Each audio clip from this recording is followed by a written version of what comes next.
Have you ever stumbled across a story online that hits you so hard it doesn't even feel like just some random post? Today I was scrolling through Reddit and found a few stories like that. Way too real, way too creepy to ignore. I've got a feeling you're going to want to hear these. So, no more waiting, let's dive right in. Story 1.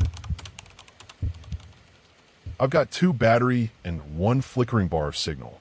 I can't make calls, but if I leave this here, maybe someone will find it. Maybe someone will listen. If you're thinking of doing a Himalayan trek solo, remote, soul-cleansing, do it.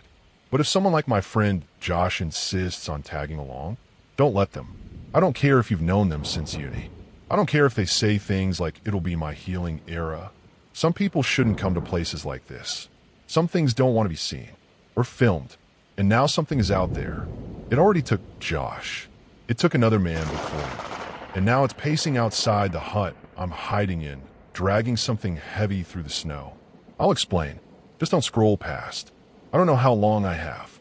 I came here alone. That was the plan anyway. 10 days through rugged mountain passes, a trek up into thin air and silence. I wanted time to think, to escape. But then Josh found out. Josh, who somehow manages to be both shredded and insufferable. He's one of those guys who isn't technically an influencer, but has 3,500 followers and a highlight reel called Soul Food.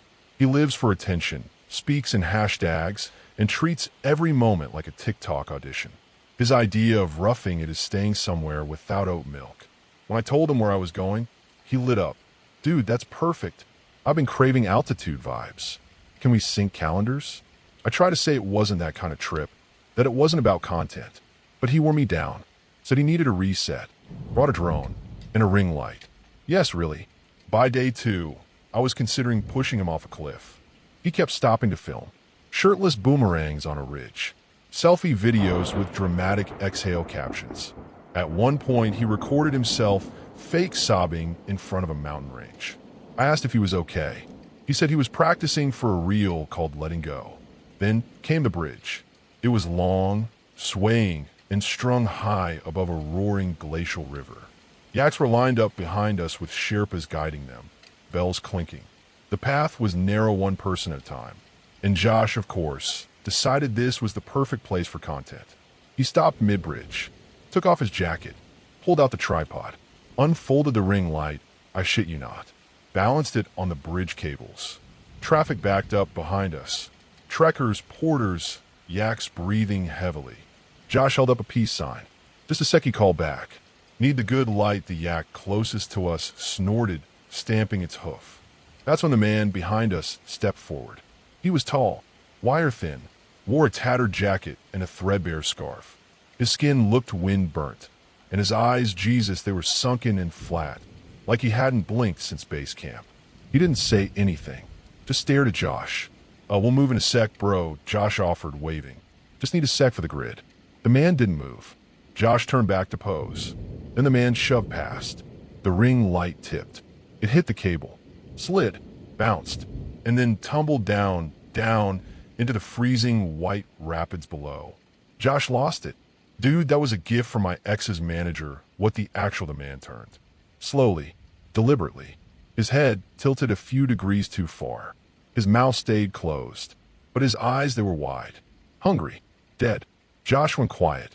The man said nothing, just stared, and then stepped off the bridge and vanished into the forest. I should have known then. That was no normal stare. That was a warning. We didn't see him again that day. Josh sulked, mumbling about toxic people and jealous energy. But as dusk fell, even he stopped talking. The woods around us got strange. Too quiet. Trees shifted in ways they shouldn't. We heard things, cracking branches, soft clicks like antlers against bark. Once, I swore I heard breathing, not ours. Josh laughed it off. It's probably a yak. Yaks don't climb trees, I said. We picked up pace, hoping to reach the next village, but it got dark fast. The trail vanished under cloud cover. Then, out of nowhere, a handful of wooden huts perched on a slope like they'd grown out of the rock. One man was outside, older, worn, a Sherpa, sitting by his stove. All guest house full, he said. We begged. Finally, he led us into a small hut he said belonged to his cousin. There was one cot, a stove, A curtain for a door. Josh griped about the lack of Wi-Fi, but I was just glad to have walls. Until the tapping started. 3 soft knocks on the window. We froze. There was no light outside, just the wind. Josh whispered, "Was that?" I pulled the curtain aside a crack. A figure stood there, just beyond the glass. I saw the scarf first, then the outline of that face. The man from the bridge. He didn't move, didn't blink. I gasped. Josh looked. Then the figure dropped out of view like a puppet with its strings cut. I ran to the door, bolted it. My heart was jackhammering. The Sherpa said, "He will go. Don't let him in." "What the hell is out there?" I asked. He didn't answer. We were both still shaken from the tapping at the window. Josh had stopped pacing and sat in the corner, scrolling through his photos. He kept the volume off for once. "I'm deleting all this shit when we get back," he muttered. "Not worth it." Then he stopped. Wait, he zoomed in on one of the shots from earlier from the bridge. It was a wide angle. Mostly just him shirtless, grinning, holding a peace sign with yaks and the mountains behind him. But in the tree leaned far back, almost buried in shadow, was a shape. It could have been a rock, a tree, or a hunched figure, tall and wrong, with what looked like a head too small for its body and one long arm against the bark. Josh went still. He swiped to another photo, one I didn't remember him taking. Same setting, different pose. And there was again, closer this time, still half hidden, but undeniably there. The face, if you could call it, that was blank. Not blurry blank, like a featureless mask had been stretched over it. No sé, just a slit where the mouth should be. "Dude," Josh whispered, "what the fuck is that?" I felt something shift in the air, like the mountains had stopped breathing. He turned his phone off. We sat in silence. Later that night, we were still awake. Josh was pacing, saying it must have been a prank. Then we heard it again, a shuffle at the window. He yanked the curtain aside. The man was back. His face was pressed to the glass. But something was wrong. He wasn't moving. His mouth hung slightly open, but not breathing. His eyes looked dried out. Then we saw it. Fingers. Huge, cracked fingers wrapped around the top of his skull. Holding him up. The body wasn't standing. The body was gone. And behind it, something crouched. It filled the edges of the frame fur, matted with blood. Shoulders hunched like a beast that had learned how to mimic human posture, but not well. Hooves scraped the earth. The stench at us wet fur and rot. And then it slammed the head into the window. Glass cracked. Josh screamed. I pulled him back as the Sherpa rushed in with a burning log. He shoved it into the fire pit and muttered something low and desperate in a language I didn't know. We didn't sleep. At some point near dawn, Josh snapped. "I'm not dying in a mud hut," he hissed. "This is insane." He grabbed his phone light and left. I begged him not to. 10 minutes later, the screaming started and stopped. Now, there's something circling the hut. I looked out once, saw hooves, and then Josh, or what was left. It was holding his head, the flesh scraped clean off his skull, wearing his skin like a carnival mask. The beast looked straight at me, through the slit in the curtain, through what was left of Josh's face. It grinned. The teeth were sharp and jagged. The mouth was too wide with crooked lips. It knows I'm in here. The Sherpa's gone. No idea when he left. I'm alone now. I can hear it breathing. If this post, tell someone. Or no one. Just don't come here. Don't film the sacred. Don't turn everything into content. Something out here hates to be seen, and it's wearing the faces of those that disturb it.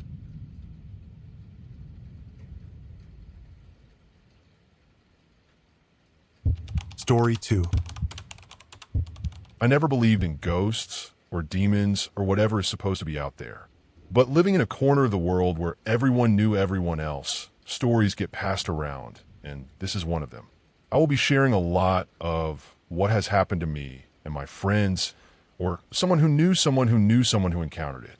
This first story happened to me when I was younger. Things were already in Placia, semi-urban place that was rapidly urbanizing and industrializing. My childhood home was technically located in the suburbs until the city took over. The gardens slowly disappeared, and concrete jungles took over every space the eye can see. My city is situated in the hills, so there are many zigzags and streams between hills, and a locality has several hundred houses. This incident happened during the concrete creeping into our green surroundings. I used to have a friend. Let's call him Nick. He and I were close. So close you had to separate us at night, or else sleepovers happened. My parents rented an apartment at the top of a 4-story building, which was cheap because of how far we were from the main road.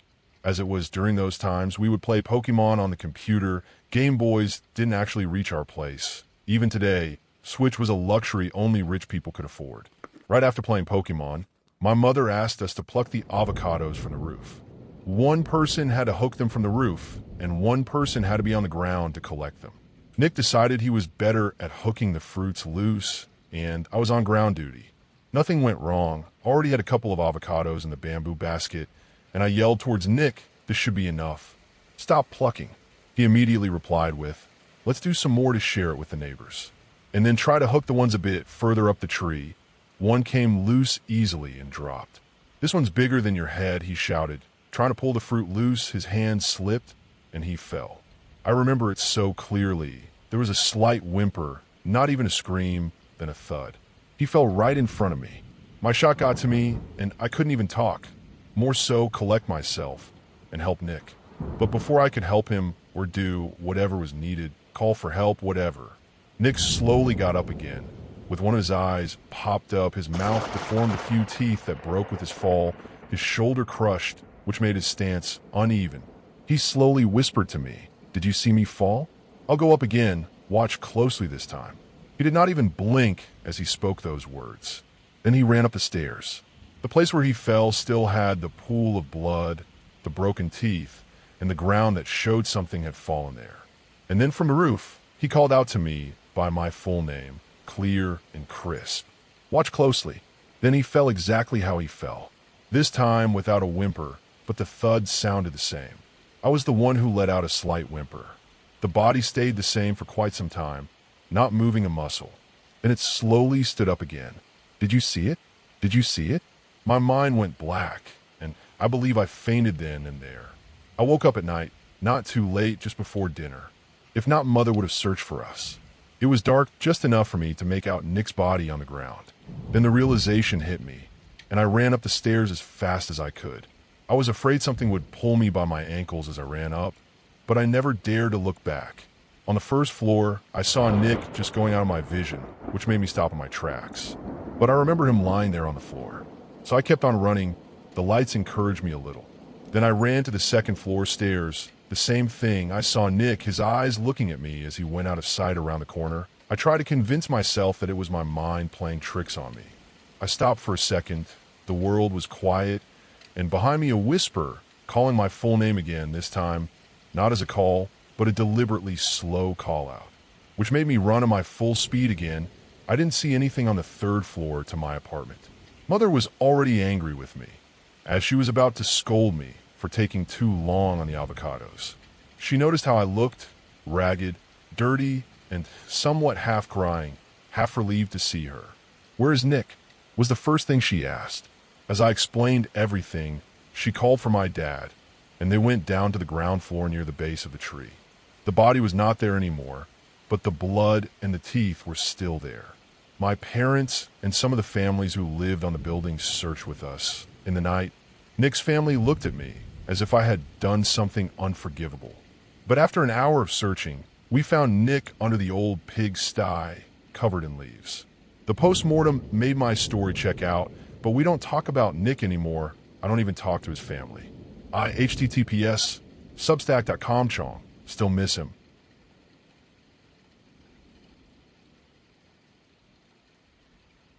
Story 3. When I moved to Durnal a few years back, it was pretty much exactly what I expected it to be and exactly what I was looking for. A small, sleepy town tucked away in a foggy pocket of nowhere. It was one of those forgotten places you drive through on your way to somewhere more grandiose, nestled in the backwoods where time seems to slow. And I loved it. My work allowed me to live anywhere, so long as it was in country, and I had just come off the back of a 3-year relationship after having moved from my own small town out to the big city for college. Durnal was smaller and quieter, but I was more than happy to settle in somewhere I could be a known entity. Somewhere without the anonymity of city life and without the baggage of my small town.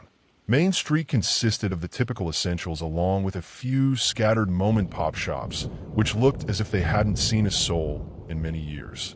I often found myself perched up with a book or quietly getting some work done in my favorite window booth in the linoleum-floored, dimly lit, and excellent-tasting Durnal Diner, and as such spent quite a bit of time on Main Street. Perhaps it isn't as important as it may seem, but in a town like Durnal, being a familiar face on Main Street, as neighbors and strangers went about their business, was an important social lubricant, and it helped me settle in quite well. Over the next few months, I began to feel at home both within my small but comfortably cozy house and the town's community at large. I'd spend my days working and my evenings and weekends in the little hideaway of a bar starry tavern, which sat snugly between the general store and the diner on Main. Wounds from city life and all that came with it began to heal, and I appreciated the creature comforts of small-town life in what felt like a simultaneously alto-familiar, yet completely novel environment. But then the nightmares wormed their way into our lives. Over a period of a day or two, the town suddenly sprung to life during dark evenings and black nights, where usually nary a footstep could be heard or light be seen. The buzz on Main Street could be heard from a mile away, and neighbors' windows filled with harsh light. I was swamped with work as an important deadline loomed, and curiosity only seeped into my mind once the weekend rolled around. Besides, the fact that I had struggled for a good night's sleep because of a nightmare I'd had twice in a row wasn't helping my general state of timid grumpiness. I have a hard time recounting the contents of that nightmare ever since I left Durnal behind, but I will give it my best shot. My dream state form would awaken to laying in a field of tall grass under a heavy, red-infused sky with the distinct feeling of being watched. Unseen eyes pierced my very essence from every possible direction, and yet my view remained the empty grass and sky for as far as my vision could stretch. I would try to find my way out away from whatever had its eyes fixed upon me, but it felt like trying to wade through a never-ending river of molasses. After what felt like forever, a figure came into view of my periphery. Even then, without being able to see this figure clearly, I could tell that it was off. But I was always unable to resist looking at it in all its detail. Limbs of grossly stretched proportions twisted in all the wrong directions. Skin was pulled taut over a smooth and almost featureless face, and a misshapen spine painted the image of a being that seemed as if it was perpetually on the verge of collapsing in on itself like a dying star. I say almost featureless because a jagged, hungry smile elongated itself across the creature's otherwise blank canvas of a head. I could almost swear that smile was a being of its own, and it wanted me. The third night, and the night that I first wasn't distracted enough by the constant pinging of email notifications on my laptop to notice the hubbub as dusk whistled out of town and gave birth to darkness, was a Friday night. I planned on heading over to the Starry Tavern for a celebratory tipple after getting through that stressful anyway, but I hadn't planned on what I found when I got there. Instead of the usual Friday night crowd of the working men of the town, the bar was packed wall-towel with the concerned faces of elder men and women who wouldn't be caught dead in a place like that at a time like this. I've been around long enough by that point to know people's routines, especially my neighbors, and this was little old Margaret and Dave's quiet dinner from top theft time. So what on earth were they doing here? Through the next few hours, I came to understand something that seemed impossible. Everybody in the town was having that same nightmare. The same miscolored sky, the same towering grass, and the same watchful figure off in the distance. Some said the figure was moving closer to them each night, and that they had lost the ability to move in this strange world. It pointed at their paralyzed forms with cruelly mangled fingers and closed the distance night after night. Some hadn't even seen the figure yet, and others, myself included, lay in between these two states. I swore I heard an elderly voice whisper something like, "Oh no, this can't be happening again," but when I loudly called for clarification, my request fell on deaf ears. Perhaps those of us who made it out of Durnal after what happened next should have insisted on an answer to that question. Everybody in the town had that same nightmare, except we were all unwilling participants in different stages of it, with the stomach-churning knowledge that those who were behind would soon be witness to whatever came next ourselves. Once the little logic we could take out of the situation had been established, the conversation moved on to an unrelenting salvo of questioning the impossibility of what we were experiencing. What would happen once the figure reached us, and what, if anything, we could do about it? Somewhat naturally, given the topic, no real answers were found that night. The next night, though, did bring some. Nobody wanted to sleep after that Friday night. I mean, who can blame us? So those of us who were able resolved to stay up and together for the weekend and see if we could break free of the synchronized cycle we found ourselves in. Others weren't so lucky. After a night of theorizing and entertaining ourselves through sleep deprivation at the Starry Night, I decided to throw in the towel and head home just as the sun began to slowly move above the horizon. Margaret and Dave hadn't had the energy to join us at the bar that night, as they had already skipped out on sleep the night prior and insisted they would be fine at home. It's just a nightmare. We all get nightmares, don't we, honey? I remember Margaret telling me as I worriedly listened to their plan. They had been seeing the figure for a week by that point, by far the longest of anyone in town, and it was descending on them. Rapidly. Nobody knew what would happen when it reached them, and to this day, part of me believes they wanted to show the rest of us that we would be okay, that it was all just a weird coincidence. I don't think she believed what she was saying, but I desperately hope it provided her and her husband with a little comfort as they slept in each other's arms on that fateful night. I knocked on the neatly decorated eggshell white door for what must have been 10 minutes before a terrible instinctive feeling prompted me to grab the spare key from underneath the potted plant just to the left of my feet and venture inside. The silence inside smothered me like an oppressive fog. My gut continued to scream at me. This wasn't the silence of a restful couple's Sunday morning sleep. I slowly climbed the stairs and pushed the door to their bedroom, open only to be met with a scene of I still don't believe words are able to convey the image that burned itself into my very core on that crisp morning. Margaret and Dave lay there in their bed, but all of the life had been sucked out of them. The first responders couldn't for the life of them explain how all of the blood in their now raisin-like bodies was just gone. They can't explain how the bed remained completely undisturbed, as if they had been sleeping peacefully one moment and spontaneously morphed into what lay before them the next. They couldn't explain any of it, but those of us who lived in Durnal knew. Immediately after, something of an exodus began. Those who were able and willing packed their belongings up throughout that same day and left the town behind. I was one of them. As I was driving through Maine on the way out, I passed by the mayor erecting a sign in large black lettering against a white backdrop. Stay awake. It's almost here. If only it were so easy. But we didn't just leave the town behind. We left people behind. Some grew up there and refused to abandon their home. Some were sick, some were old and frail, and others just plain stubborn. After my departure, I thought it'd be over, that I'd rid myself of whatever disease was spreading through our lives. That distance was enough to end that chapter of my life. And for a short while it was, until the nightmare came back. The figure picked up right where it left off, like it had unfinished business, with the town and with me. And this time, I could no longer move either and was forced to lock my eyes onto the part of the figure's face its eyes should have been. I could only deprive myself of sleep for so long, and with each night, its menacingly pointed finger moved ever so closer to my terrified form, until it moved close enough for me to realize it wasn't pointing at me anymore. It wanted me to turn around, and as if it had suddenly given me permission to, I was able. I saw Durnal. I saw my old house, and I saw my methodically dried, lifeless body lying in bed. I saw what should have happened to me. What would have happened to me? Then it showed me the rest. All those who chose to stay. All who were forced to stay. I tried to scream, to run, to cry, and yet I found anything except watching impossible. My mouth held itself agape, but no sound was produced. My feet stuck to the ground as if they had grown roots and became one with the earth. My eyes stung as if I had cried for hours, but no tears formed. I woke up an indeterminable amount of time later and screamed until my vocal cords gave way, almost as if I was being mocked.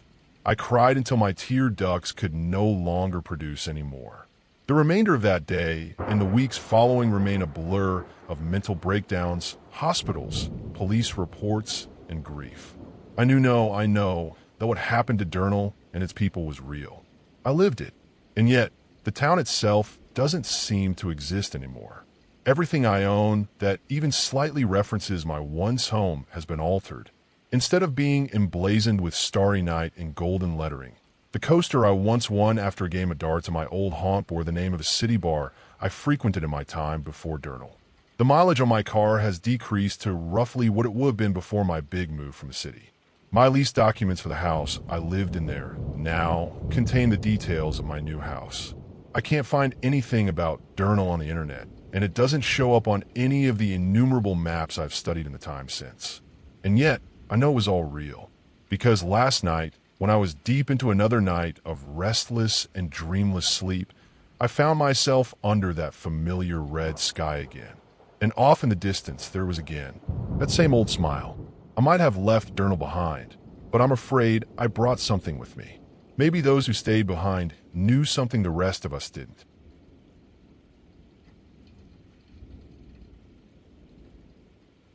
Story 4. This is a post I have decided to make to look for advice. Nothing short of an expert in the strange, unusual, and as ridiculous as it may sound, paranormal will suffice. There's just one thing that I need to know. How do you get a dead body to stop talking? Starting at the beginning may help you to understand that this wasn't my fault. The body belonged to my best friend of 12 years. It now, however, seems to belong to something else. His name was Dylan, and I know he didn't ask for any of this. It was just an accident. This could have happened to anybody. They say only the good die young.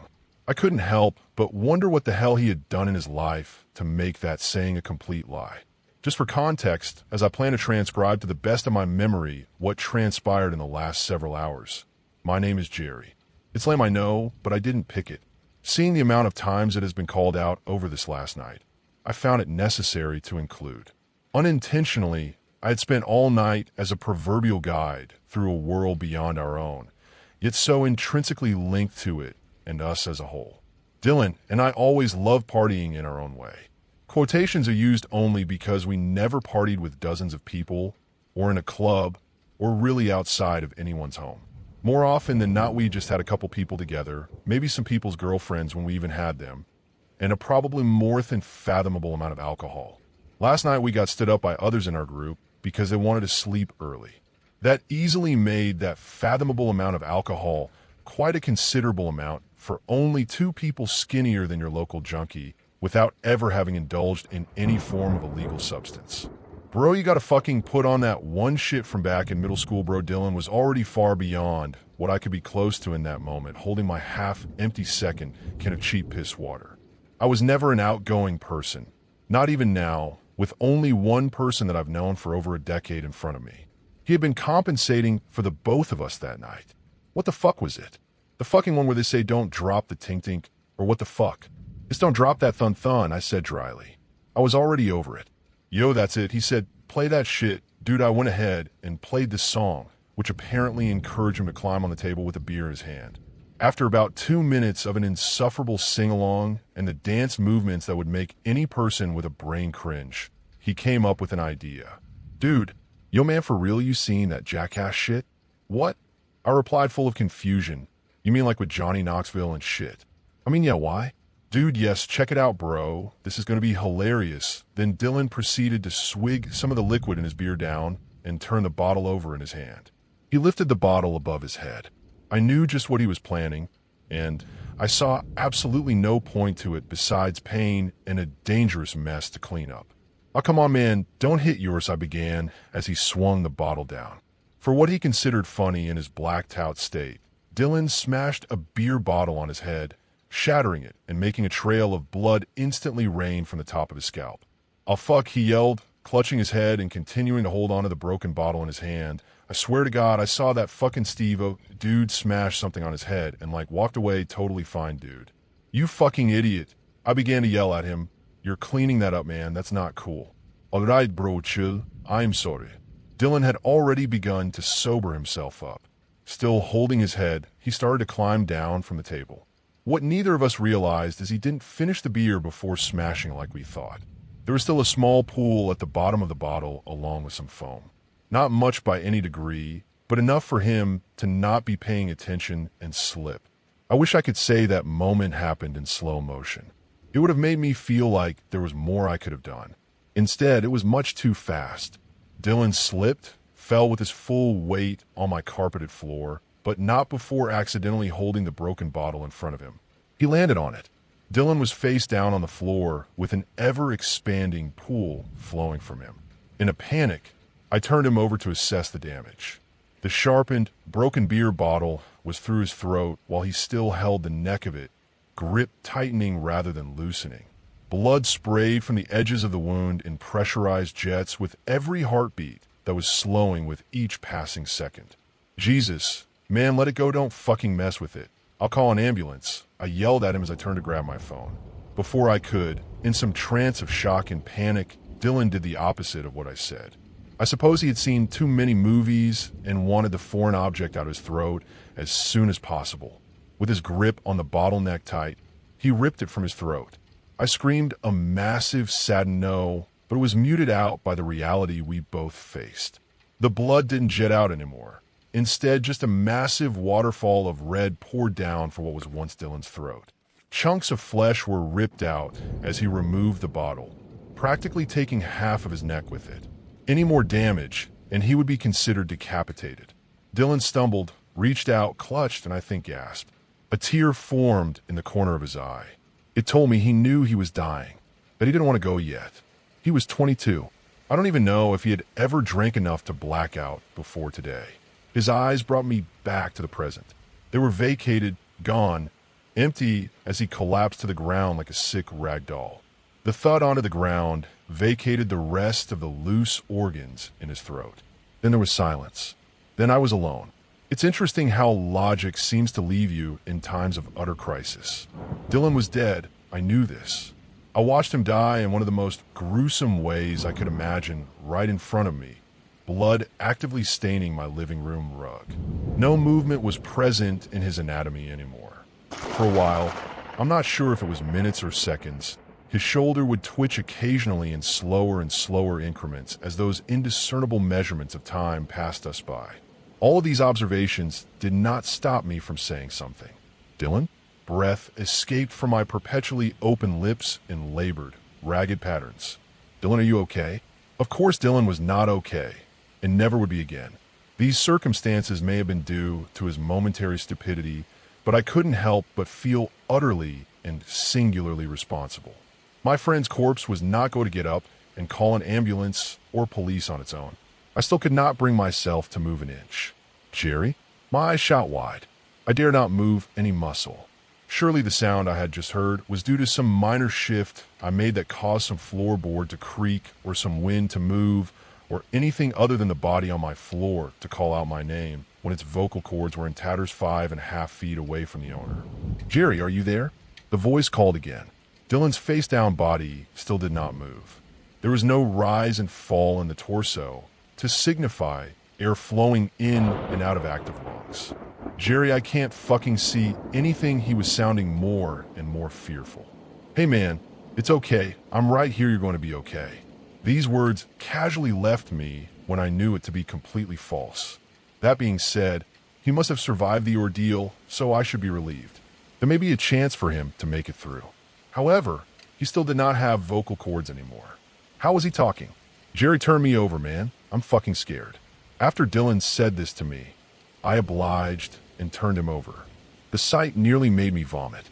Blood was starting to congeal, and his head fell back loosely, making tearing sounds as fat and tissue separated from the weight shifting. His eyes were open and vacant. Signs of a soul had long since departed from them. As I looked into those empty windows, his mouth moved independently of everything else. Jerry, please help me. I hesitated to respond. Nothing could tell me how this was happening. He was dead. Dylan could not be alive no matter what he said. I still had to help how I could. What can I do? I asked him in barely a whisper. Jerry, I'm getting really hot. It's unbearable. Please, I still can't see anything. Can you please just cool me down? It's so hot. He sounded so pitiful. Acceptance of the situation still had not occurred in my brain. Surely it had to be some kind of mental episode brought on by the trauma that laid before me. No arguments arose, as I had no intention of fighting back against my own psyche. This was all dire enough as it was. I rose from the floor, red handprint pressed into the carpet from the widening pool. Quickly, I ran to the kitchen and fetched water from the tap, trying to get it as cold as possible, but not wanting to leave my dead friend waiting too long. When I returned, somehow the corpse was sweating. Dylan's sweat-dripped face was not indicative of the decreasing body temperature his body maintained. Jerry? Jerry, is that you? Oh, thank God. The heat, Jerry. It's so much worse. I can see now.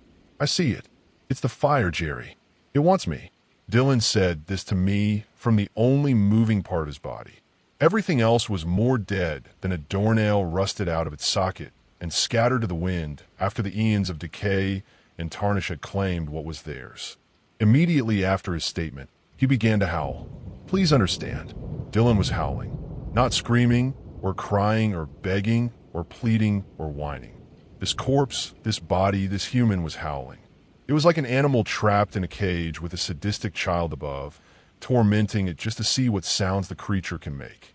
A blowtorch here, clippers there. Jerry Dylan screamed from the top of his lungs. Jerry, I'm on fucking fire, the flames don't end. My skin, it's peeling away only to fall right back down and peel again. I can see it. My eyes are melting. I can see them melting in my head, Jerry. How can I see my own eyes? I didn't hesitate to throw the water on him. No movement came from the body, but the recoil could be heard in his voice. The moment I splashed the water, the howl erupted even fiercer than before. He said to me it was like acid. It was acid. It was water, yes, but that's here in our world. Whatever I had done was different wherever he was. They know, Jerry, they see everything. They won't let you help. They won't allow me any relief. They made it sulfuric acid. They know, they see, and they want me to know what they do to me, what they want to do. All I see is the endless fire. Sitting on the floor and listening was all I could do. This dead body was projecting its own afterlife, and I was just a spectator. Dylan had to have some sort of connection to allow him to transmit. Or maybe there was something wrong with the coding. Wires got crossed somewhere. A hole was opened, just enough to let something through. The only hope left in me was that Dylan's suffering was all that would cross the void. Jerry, they're taking me. The fire, it's getting farther in the distance. I'm being dragged by the ankle. It's dark again. I can't see anything. His voice sounded relieved. Being dragged must have been a trip to heaven compared to seeing your eyes evaporate from your skull. Ah. He began to scream in pain. Something fucking bit me. I felt something bite at my arm. More shouts and screams echoed from his decaying lips. Dylan shouted about how there were things in the dark. They were taking turns biting and gnawing and gnashing. Pieces were removed, flesh devoured from unknown entities. They were everywhere as he was dragged through the dark. All around the teeth of creeping and nasty things ate at his body, ripping him apart. He described to me the detail of the dark things tearing open his stomach and disemboweling him. It's so dark I can't see anything at all. He began, but they show me. They want me to know everything they're doing. Every second that passes, I relive the pain from the beginning like it's fresh and new. I could tell he was slipping. Perhaps that was the only route humans can take when faced with the purest and cleanest of despairs. The pain becomes all and is welcomed. Dylan told me that the entities continued to drag him, but he could see now. It was a forest, dark and desolate. Light seemingly was present, but there was no source or sky. He described it as an endless, vast, bluish-dark landscape, dreary and gray with trees. Rows and rows of twisted, mangled trees. Their bodies. They hang. From every branch they hang, Jerry. They did this to themselves. I have no pity. His words and tone were getting colder by the minute. Dylan had not healed from the bites. He told me about how he knew and could feel and could unknowingly see that he was eviscerated. Meat hung, intestines draped like a curtain dragging through the mud, and limbs gone or barely attached. The attacks only stopped because they wanted to see the life drain from him. The man was in tatters being dragged through evil. Humanity was being pulled from his essence like the things in the dark hoped for. For a long while I sat and just listened. One time he asked to hold my hand, But the moment I grabbed it, he made noises that will stand out in my brain when I inevitably think back to this haunting event. No matter what he said, from then on I didn't help. At least I could still let him know he wasn't alone. The creatures from Dylan's hell couldn't prevent that, it seemed. The light is different now. It's somewhere new. I was almost convinced he was looking forward to things at this point, but I knew he had been broken hours ago. For me, it was hours. He died at 10:35 p.m., and when I checked the clock, it was going on almost 6 in the morning. Sleep was a faint dream I think I had once. All that was present in this moment was the journey. Children, Dylan said in a solemn voice. There's children falling from the sky. There is no sky. There is just the dark and the void. They fall and land here. I see furnaces, orange lighting as far as the eye can see. Men in gas masks. Not men, things. The children fall. Not children, babies. Most break apart on impact, but the piles soften the fall of others. Piles and piles of poor babies. The gas mask men take their shovels and put them into the furnace. Endless waves, infinite. Nothing could compare to the horrid feeling of hopelessness that fell upon me then. Poor children, so many. They didn't deserve that. Why they were there, I didn't and couldn't possibly know. These thoughts were the things I was thinking before Dylan started talking again. I thought things like, why God? And please help us. But Dylan had to talk again. They hear you, Jerry. They know, they see, they hear. I have a message from them. And for you, Jerry. Terror seized my brain and froze me from any type of reaction to anything. God is not here. God is dead. I have seen his lifeless corpse. They dance on it. Celebrations through the void. It is only them, Jerry. They wanted me. They used me. It was then that the most chilling thing to me from this entire night happened. Dylan started to smile. A cold, dark and black smile with only death as the wielder. They opened the door through me. Jerry. They wanted to take me. And now, they will take you too. Please, Jerry. You said you didn't want me to be alone. Join me, Jerry. Come on, it's okay, I promise. Aren't we best friends? There are so many games we can play, and it's all forever. It never has to end, Jerry. Isn't that great? Come with me. Shut up, I shouted as I jumped up. Not being able to take one more second, I decided to close the door. Lifting my foot and bringing it down on Dylan's head appeared the most efficient. I slammed and lifted, smashed and lifted. Brains soaked into my sock. I stomped Dylan's skull until all that remained was a paste amalgamated from the pile of remnants. Jelly clung to my clothes. Blood had flown to my face, and my eyes were wide. As I took a deep breath, I absorbed the silence. Come with me, Jerry. A voice rang out from every direction. It was Dylan's, at least at first. It began to morph and shift, never clinging to anything solid. We're with you, Jerry. We'll always be with you, Jerry. We're waiting. Dylan's waiting. Come, Jerry. Stand in the dark with us. This post is being made for any advice. How do I get my dead friends and his new friends voices out of my head? I don't think you'll know because I don't. The problem is that I know where I'm going when I die. I don't know when an accident will take me to. If no answers can be found from this post, then I think I have only one option. I'm going there no matter what. I know that now. No God will hear my prayers. So, if that is how it is, then I don't want to be dragged down. I will go to the trees.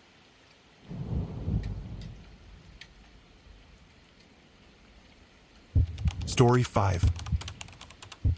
3 years ago, my friends and I decided we would all go on a fun camping trip for the weekend.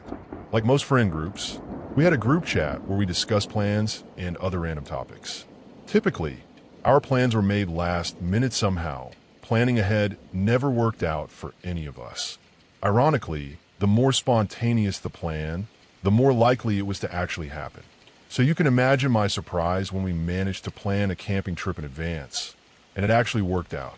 All of our parents said yes, and no one had any games or school commitments to worry about. We scheduled the trip for a Friday evening, planning to spend the whole weekend outdoors. When Friday finally came, we were all excited. Some of my friends brought tents and fire-starting gear, while others packed safety equipment just in case. The only downside? We had to hike a trail to reach the campsite. I had work that night, so I was the last one to start the hike. I got off at 8:30 p.m. and made it to the trailhead by 8:50. The hike would take an hour at most.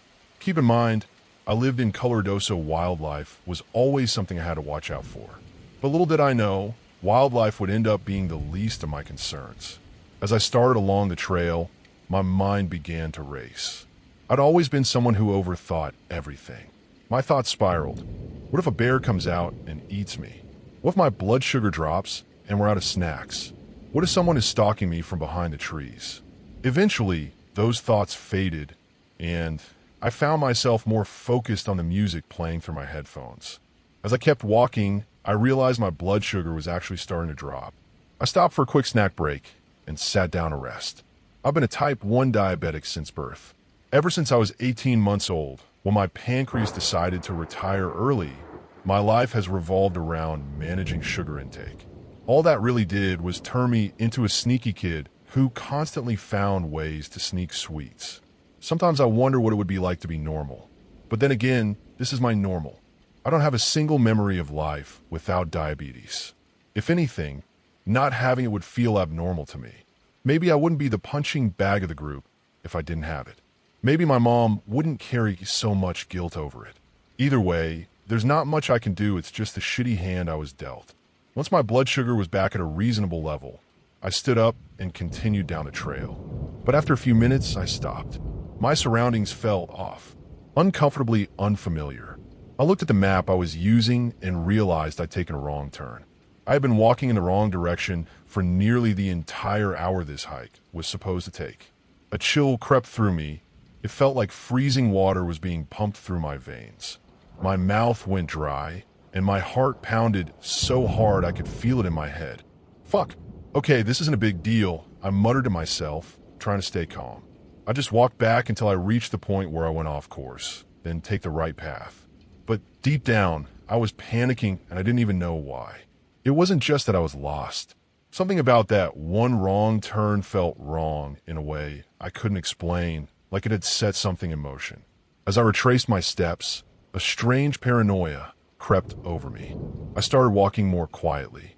I pulled out my headphones and tried to suppress every sound I made, moving quickly but silently, like something might be listening. As I started walking, I began to notice something strange. Why are there two sets of footsteps? I wasn't imagining it. I could clearly hear it. It wasn't subtle. Every time I took a step, something else did too. But it wasn't just that something was walking behind me. No, it was that every footstep it took was perfectly synchronized with mine. Not just the timing, the sound was identical. The only reason I even noticed it was because of a slight delay, just a fraction of a second. I know, that doesn't make much sense. If it stepped when I stepped, the sound should have blended perfectly. But it didn't. I could hear the echo of it, like a mirrored version of my own movement, just a half beat behind. I started counting each of my steps and each of the ones I heard. It wasn't the idea that someone might be there that scared the shit out of me. No, it was the realization that something was there copying me. Perfectly. That's not something a person can do. No human can replicate another person's footsteps exactly. Not down to the sound, weight, and rhythm with 100 accuracy. Most people, when they think they're being followed, will call out, ask, who's there? Or maybe even run. They'll make it obvious that they know. I wasn't going to do that. I decided to play it smart. Act clueless. The plan was simple. Keep calm, walk like everything was fine, and the moment I reached the parking lot, run to my car, lock the doors, and get the hell out of there. I started texting my friends about what was happening. None of them took it seriously at first. One of them even joked record it. So I did.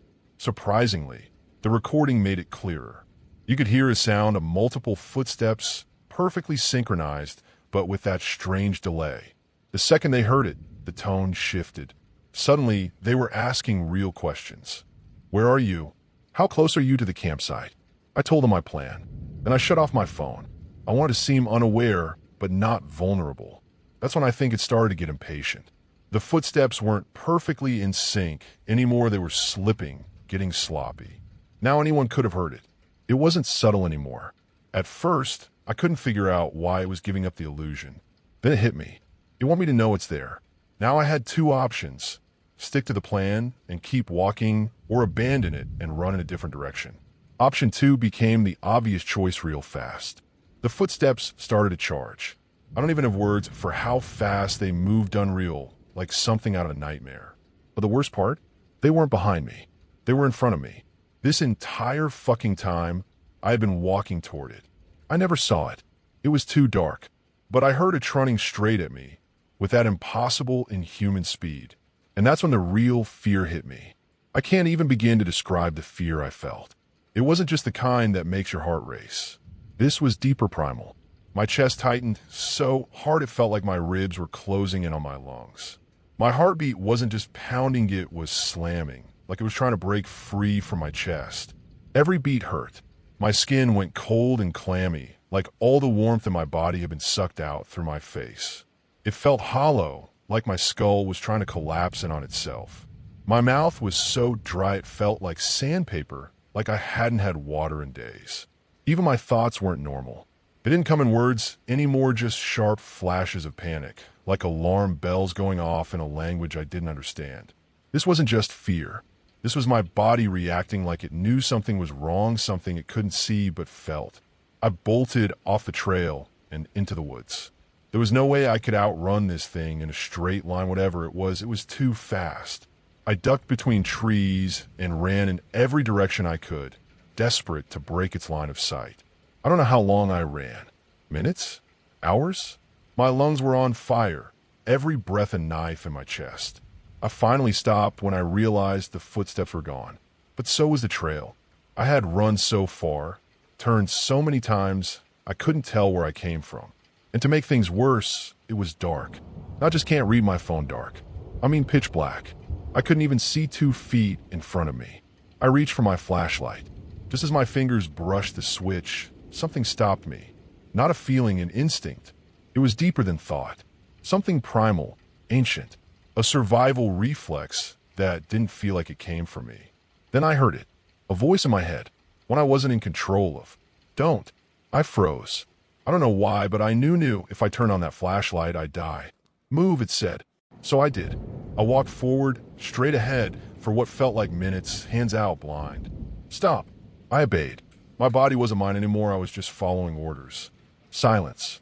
Then the voice returned, louder this time. Hide. My stomach dropped. Hide? What the fuck do you mean? I couldn't see anything. How was I supposed to hide in a forest I couldn't even see? Hide. The voice repeated sharper, more urgent. And that's when I knew whatever had been chasing me, it wasn't done yet. It was close. My gut was right. I heard footsteps again. I dropped to the ground and pressed myself behind the largest tree I could find, heart hammering, breath shallow. I didn't move, didn't blink. A horrible thought crept into my mind. What if it's a Wendigo or a skinwalker? It didn't seem that far-fetched. I do live in Colorado. The idea only made the crushing sense of dread worse. I heard it begin to circle. Its steps were slow, deliberate, like it knew. R-U-N. The voice in my head loud, sudden, panicked. It caught me off guard. I barely had time to register what it said before I heard it, the footsteps charging straight toward me. It found me. I ran. I zigzagged wildly, cutting through trees, not caring which direction. I went just moving, fast and erratic. I ran until my legs burned and my lungs begged for air. Then I stopped. I collapsed to the ground, crouched behind a thick brush, too exhausted to go any further. I could only pray I had lost it, that maybe, just maybe it gave up. That's when I heard it, an ear-piercing scream ripping through the silence of the woods. It came from behind me, close but somehow distant, like it echoed from somewhere it shouldn't have been. I froze, paralyzed by fear, waiting for the real voice, to guide me. And then I heard something else. James. Holy shit, James, is that you? Eric. It was Eric's voice. My friend. Every ounce of fear drained from my body in an instant. Relief flooded through me. I was about to jump up, call out to him. But then the voice returned. De unti. Why? Why did it say that? I listened anyway. And within seconds, I realized why. It was there, looking for me.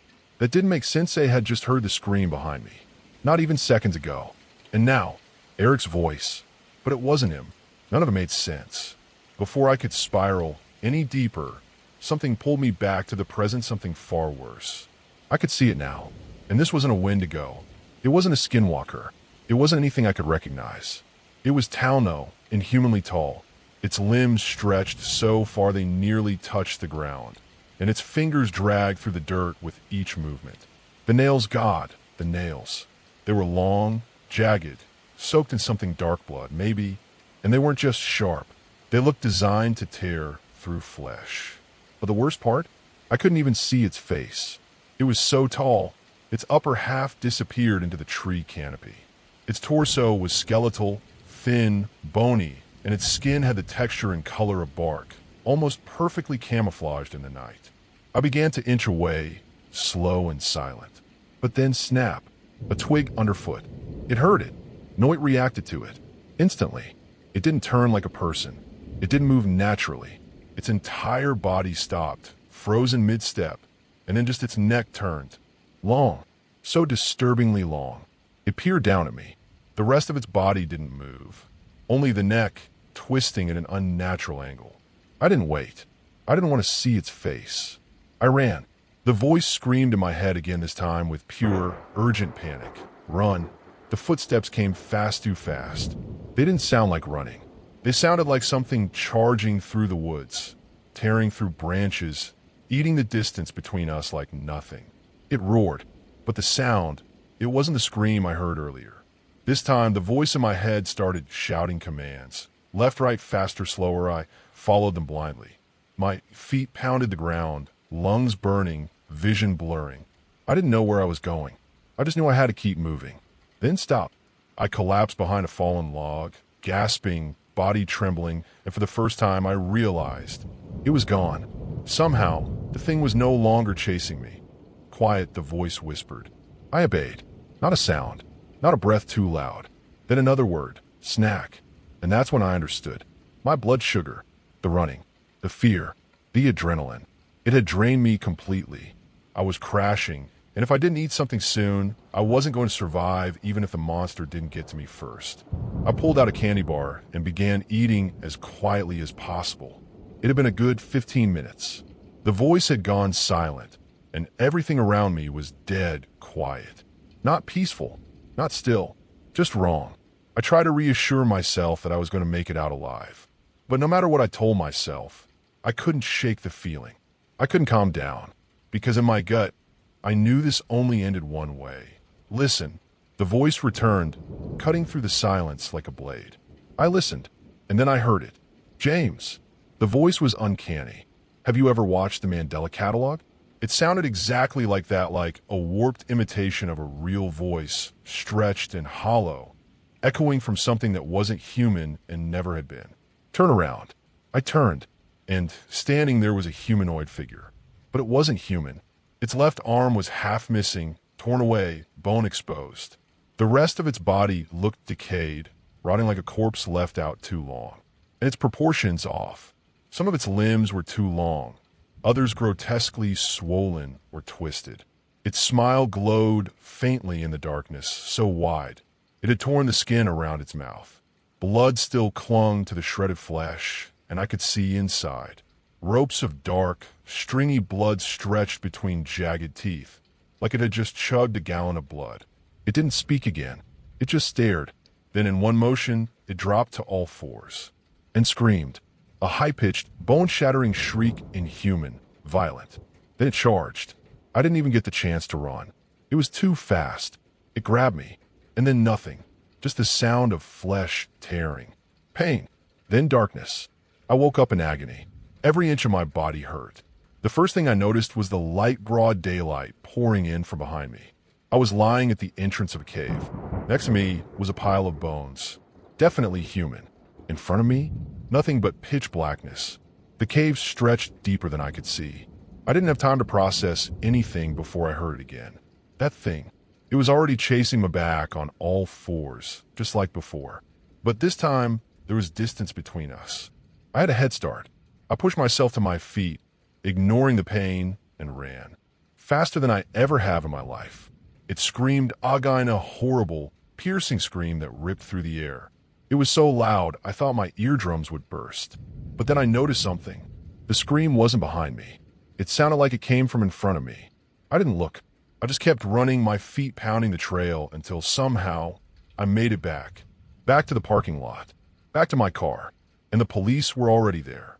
They rushed me, took me in. I was barely conscious by that point. I hadn't realized just how messed up I really was. The thing had bitten a chunk out of my shoulder. Deep, ragged scratches tore across my back. Some of the wounds were already infected. They asked me what happened. Elite. What was I supposed to say? The truth? That a monster in the woods stalked me for a week and left me to die in a cave full of bones? They'd have locked me in a padded room. But as they questioned me, I learned something that chilled me deeper than anything else had. I had been missing for a week. A whole fucking week. And somehow I survived, which made no sense. I didn't have my backpack. My insulin was gone. My pump was missing. There's no way I could have gone a week without it. No way I could have gone that long without water. Yet I did. Somehow. Recovery was long and hard. Therapy was even worse. Eventually, I told the truth. The therapist gave me the usual canned response. Trauma interferes with our memory. Yeah, I know what I saw. She made me talk about it a lot. And that's when I started putting the pieces together. The screams. The voice in my head. What I thought was a guide. It wasn't guiding me out. It was leading me deeper. There weren't just one of those things. There were two. Every time I heard that scream, every time I thought it was in front of me, it was actually right behind me. They played with my perception, bent my senses, used sound, and hoped to trap me. They weren't hunting me for the kill. They were playing with me. And I think that's the part that breaks me the most. They kept me alive on purpose. They let me wake up. Again and again. I wasn't unconscious for a week. I wasn't asleep that whole time. I kept waking up. But every time I opened my eyes, it was night. Every time, I'd forget what happened the time before. And every time, the chase would begin again. Sometimes I'd run. Sometimes I'd hide. Sometimes I'd hear a loved one's voice calling out to me. Eric, my mom. But they weren't real. The second creature, whatever it was, it mimicked them. Used their voices. Their faces. It gave me hope just long enough to lead me into the jaws of the other. Every night, the game reset. And every time I lost. I know this now because the memories are coming back. Slowly. In flashes. In dreams. I wasn't asleep for a week. I woke up 7 times. 7 nights. 7 rounds of fear, pain, and false hope. I even went into the cave. The same one I always came out of. I think I lived in it for some of those nights. The memories are still blurry, but here's what haunts me the most. Why was the last time different? Why did I wake up in daylight? Why was that the only time I made it out? I ran 10 minutes from the cave to the trail. That's far, but not far enough to explain why the pattern broke. It doesn't make sense. And maybe it's not supposed to. Some things are random for a reason. Some horrors don't follow rules. This is just what I remember, my perspective. But I know one thing for sure. It's over now. And I'm never going camping again. No, fuck that. I'm never going near the woods again. That's it for today's creepy Reddit tales. Before we go, I just want to say a quick thanks to all of you for watching, liking, and sticking around. You guys keep this channel going, and I'll be back soon with more stories that'll make your skin crawl. Drop a comment if you've got your own spooky tale to share, and I'll see you in the next one.